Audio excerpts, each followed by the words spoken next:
Hey everyone, welcome back to Talks with Tia.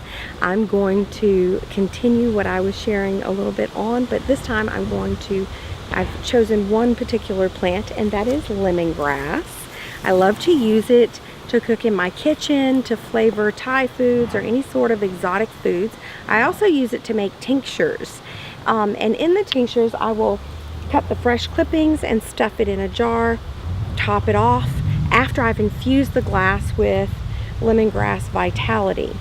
Now, I like to use the oils because, again, remember in the first video I mentioned that dried herbs lose 95 to 97% of their essential oils, and fresh herbs they're not as potent as the full oil.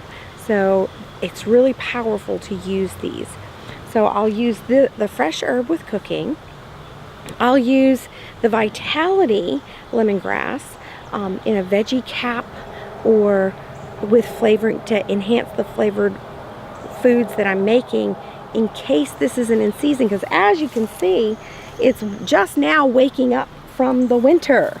So I need to get back in here and cut all the dead stuff back.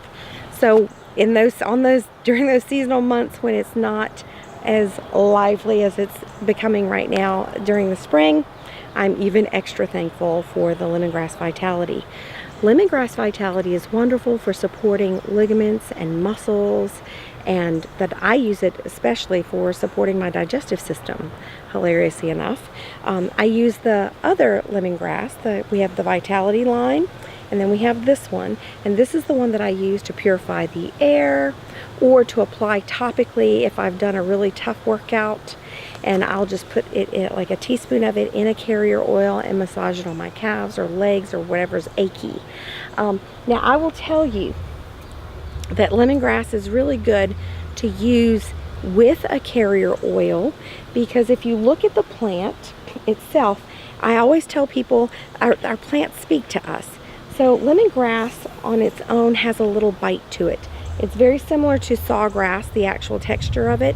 So when you're applying it, think of it that way. Oh, Miss Tanya said that there's a little bit of bite to it. So you always want to use a carrier oil with it, or when you're cooking, you don't need quite as much. Now, it's not a hot oil like oregano that I have in my garden or thyme, but it just has a little bit of kick to it. So thank you so much for your time, and I look forward to sharing some more with you in my garden.